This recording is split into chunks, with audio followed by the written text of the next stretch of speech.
శ్లోక భగవద్గీత 2వ పద్యము. శ్లోకము 3. కురుక్షేత్ర రణరంగమున సైనిక పరిశీలనము. సంజయ ఉవాచ. 2వ పద్యము. దృష్ట్వా తు పాండవానీకం వ్యూఢం దుర్యోధనస్తవ ఆచార్యముపసంగమ్య రాజా వచనమబ్రవీత్. అంటే అర్థము, సంజయ ఉవాచ. సంజయుడు యుద్ధమైన తర్వాత ధృతరాష్ట్ర మహారాజుతోటి ఇట్లు పలికెను. ధృతరాష్ట్రుడు మొదటి పద్యంలో అడిగిన దానికి సంజయుడు 2వ పద్యంలో చెప్తున్నాడు.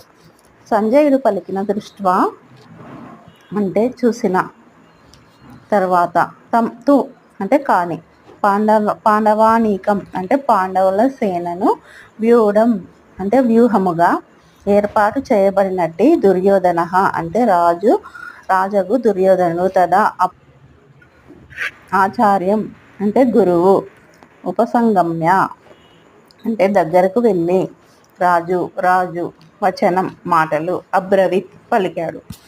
ఇప్పుడు సంజయుడు ఇది తాత్పర్యము. సంజయుడు పలికెను, ఓ రాజా, పాండవ తనయుల ద్వారా వ్యూహముగా ఏర్పాటు చేయబడినట్టి సైన్యమును చూసిన తరువాత రాజగు దుర్యోధనుడు తన గురువు దగ్గరకు వెళ్ళి ఈ మాటలు పలికాడు. భాష్యము. ధృతరాష్ట్రుడు పుట్టుకతో గ్రుడ్డివాడు. దురదృష్టవశాత్తు అతనికి ఆధ్యాత్మిక దృష్టి కూడా లోపించింది.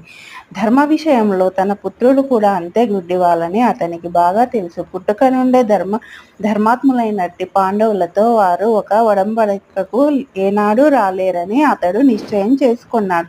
అయినా కురుక్షేత్ర ప్రభావం గురించి అతడు సందేహించాడు. యుద్ధరంగంలోని పరిస్థితిని గురించి అడగడంలో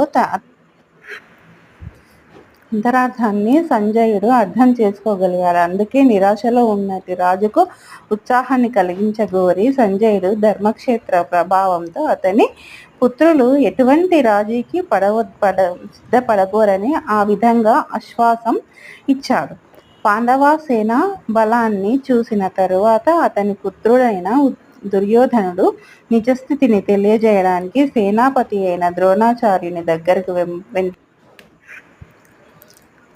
అందుకే సంజయుడు రాజుతో అన్నాడు, దుర్యోధనుడు రాజుగా పేర్కొనబడినటువంటి పరిస్థితిని తీవ్రతను బట్టి స్వయంగా సేనాధిపతి దగ్గరకు వెళ్ళవలసి వచ్చింది.